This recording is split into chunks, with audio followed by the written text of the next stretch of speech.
講到印度仿製藥，估計大家成個腦第一印象就係我不是藥神呢一出電影。電影裡面正版藥一樽賣2萬幾蚊，印度仿製藥只賣5嚿水。更加神奇嘅係呢5嚿水嘅藥效果係差唔多嘅，但就印度呢一個國家竟然把仿製藥做到世界 No.1，佢究竟點樣可以做到？正版藥同埋仿製藥有啲咩區別呢？一講到仿製藥，最大嘅特點就係一個字，平啊嘛，所以全世界好多國家唔單止印度都會生產仿製藥，包括我哋中國市面上有90%以上嘅藥都係仿製藥。點解唯獨印度仿製藥會咁出名？原因就係印度做仿製藥可以講唔太講規矩嘅，一般新藥有20年嘅專利保護期，因為研發創新藥難度大，又嘥錢又嘥時間，要俾藥企賺翻嘅成本翻嚟，唔係以後有邊個會願意去研發新藥呢？如果冇新藥，咁仿製藥又抄邊個呢？係咪先？咁又解釋到點解其他國家有仿製藥就冇印度咁出名，其他國家相對嚟講就講規矩啲，但印度唔理你咁多專利條款，唔理你專利到唔到期，只要佢有辦法整得出嚟就直接生產。雖然印度仿製藥嘅療效未必比得上正版藥，但係勝在足夠平，有平價選擇，你都唔會選擇貴嘅啦。久而久之，印度仿製藥就響遍全球啦。咁印度當初又點解會走上呢一條仿製藥嘅路呢？老實講，都係逼出嚟嘅。呢一段故事要從上世紀印度啱啱獨立講起。喺呢度之前，印度一直都係英國殖民地，英國人一直都冇好好發展當地，基礎建設基本上係唔理，衞生環境、醫療資源係極度差。而家印度都唔算好，你倒退翻幾十年，情況咧就更加難以想像。當時印度普通人平均壽命只有30-40歲，印度政府都非常之頭痛，照咁樣落去，就算再多嘅人口都唔夠死㗎。去到上世紀70年代，印度上台咗一位新領袖，個名叫英特拉甘地。雖然佢叫甘地，但係同聖雄甘地就冇咩血緣關係嘅。佢係尼荷魯個女，手段非常之強硬，人稱印度鐵娘子。佢一上任就想辦法解決呢個問題，開始尋找根源，發現核心問題就係底層百姓根本就買唔起藥，各種藥都俾西方藥企壟斷咗，抬高售價就賺大錢。竟然班閪佬將藥價炒到咁高，唔俾印度平民生存，咁啊大家都咪怪好過啦。佢直接廢除印度本土藥品專利，鼓勵本土藥廠大力研發生產仿製藥，就要壓低藥價，你班閪佬都咪賺啦。講到呢度，好多人都會有問號，點解印度話仿製藥就馬上仿製到出嚟呢？老實講，創新藥佢哋搞唔掂水，但係仿製嘅難度唔算太高，所有嘅藥嘅說明書裡面都會寫明化學分子式，就呢個分子式你可以當成整菜嘅食譜。真正值錢嘅唔係食譜，係經過無數實驗先揾到有效嘅配方。藥物專利主要就係保護唔可以隨便抄配方生產，但印度邊理得你咁多啊？食譜就擺咗出嚟，有邊個整唔出嚟啊？只不過原廠整出嚟嘅係頂級美食，仿製出嚟嘅可能就係普通啲。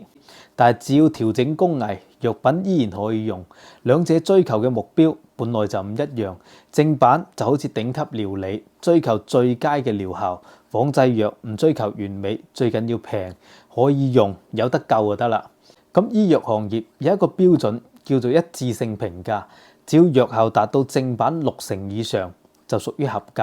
咁就解釋得到點解好多人覺得海外正版嘅藥比國產藥好呢？兩者定位本來就唔同，正版藥追求係極致嘅療效，仿製藥追求嘅係性價比，令更多人負擔得起基本嘅醫療。就係靠住仿製藥，印度人平均壽命由40幾歲提升到而家嘅70歲，再加上當年好多印度平民根本就買唔起正版藥，對於跨國藥企嚟講，印度都唔係重點嘅市場，所以一開始對印度仿製藥都係睜一隻眼閉一隻眼嘅。咁印度仿製藥又點樣衝出國門，風行全世界嘅呢？關鍵就係曾經令到人人聞風喪膽嘅愛滋病。呢個病而家得到控制，但喺我細個嘅時候屬於絕症，特別喺2000年前後，非洲愛滋病大爆發，每年幾百萬人因為呢一個病咧就賣咗鹹鴨蛋嘅。呢件事令到全球關注，大家都想揾辦法解決，好多人將希望放喺美國身上。當時美國藥企已經研發出治療方案，叫做雞尾酒療法，透過3種藥物配合，可以有效控制愛滋病。但有一個好大嘅缺點，太貴啦，一年藥費要12000幾美金。唔好講當年，就算而家普通人都負擔唔起。美國想出手支援，但呢個價錢美國政府都補貼唔起㗎。就喺呢個時候，印度見到機會，主動出擊，同美國、非洲當地政府講：呢款藥我哋整得出嚟，仲唔使12000，價格可以大幅度壓低。只不過當時印度製造嘅口碑唔係幾好，好多人聽到印度產嘅藥都唔敢試，一開始冇人理佢，但又頂唔住價格實在太吸引。如果覺得貴，大批量採購仲可以再減價，最低甚至可以做到1年500美金啫。呢個價錢平到超乎想象。當時紐約時報都報導咗呢單嘢，引發輿論討論印度仿製藥能夠解決全球醫療難題，跨國藥企應唔應該讓步呢？喺輿論嘅壓力之下，藥企唯有試一試，結果發現啲藥雖然療效唔及正版藥，但確實能夠控制病情。1年5嚿水，仲要啲乜嘢自行車啊嘛？就咁樣，印度仿製藥嘅口碑一炮而紅，而且印度唔單止喺仿製愛滋病藥，無論有幾貴嘅抗癌藥、正版藥，去到印度都可以炒到非常之平，仿製藥一路暢銷海外添。但美國各大藥企肯定係唔服氣啦，我哋搞咗幾十年研發，最後益咗印度，真係攞印度冇辦法。當年印度又未加入世貿組織，你又吹佢唔漲，好多規則就約束唔到佢。好唔容易等到2005年，印度加入咗 WTO， 藥企以為印度終於可以遵守專利規矩啦。印度就話放心，一定遵守，但係規矩係死，人係闊嘅。印度就講：我哋係貧窮國家，西方嘅藥品定價太高啦，平民根本就買唔起，病人買唔起藥，性命嘅不保。生命面前，專利條款需要讓步啊！只要正版藥售價脫離當地消費水平，印度就會批准本土藥廠仿製啦。創新藥研發成本高，價格自然係唔平，再加上印度收入偏低，好多藥都會觸發呢一個機制。就算有部分藥價相對親民，印度藥廠好多時候都照樣仿製。印度藥廠心知肚明，政府撐自己，冇嘢使驚，因為藥廠每年向政府交大量嘅稅收。外國藥企想去印度法院控告本土藥廠，極難成功。初審上訴可能仲會聽你講講道理，去到終審直接判外國藥企輸。就算告到國際法庭，印度都唔驚。跨國訴訟喐唔喐都1-2年先有結果。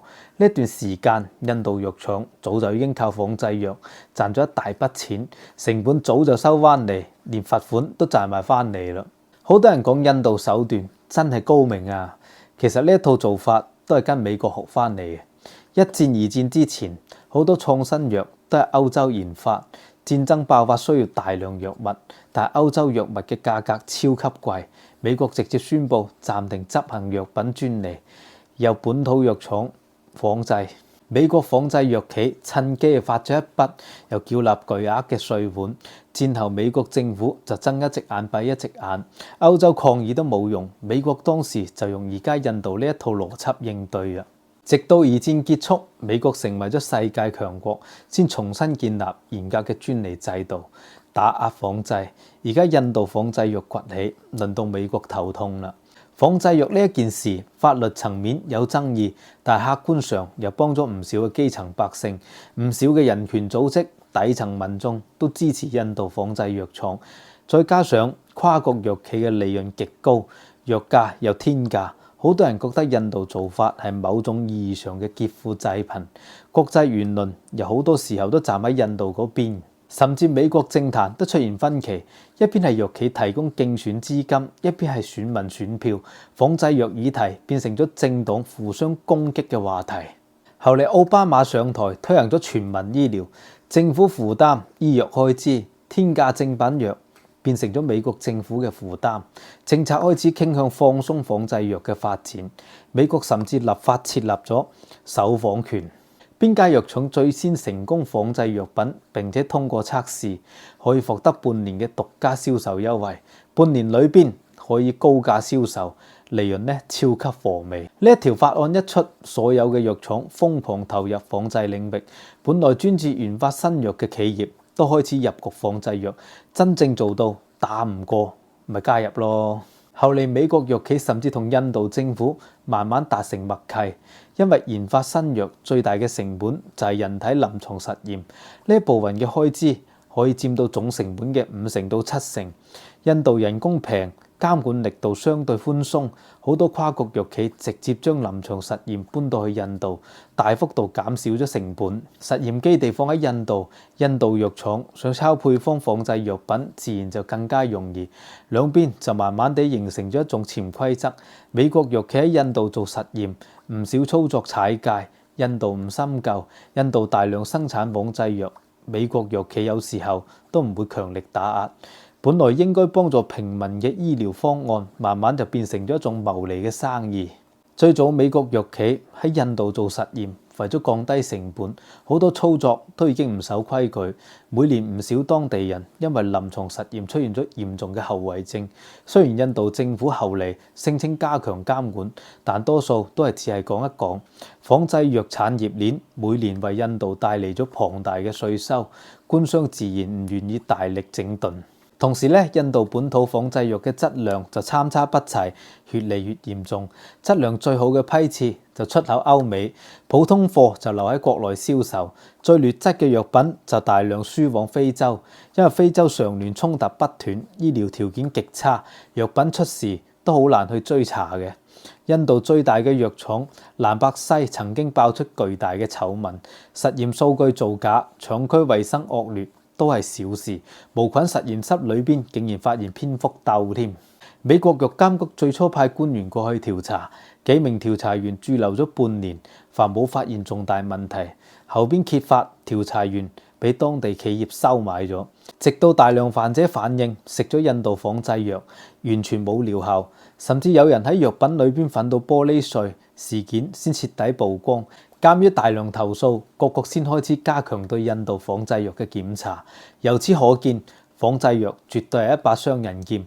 完善監管之下，仿製藥可以壓低藥價，造福百姓。一旦監管缺失，劣質仿製藥就變成咗殺人嘅工具，副作用加劇，令患者提早產生耐藥性，影響長遠治療。講到呢一度咧，大家應該明白印度仿製藥神話嘅來歷啦。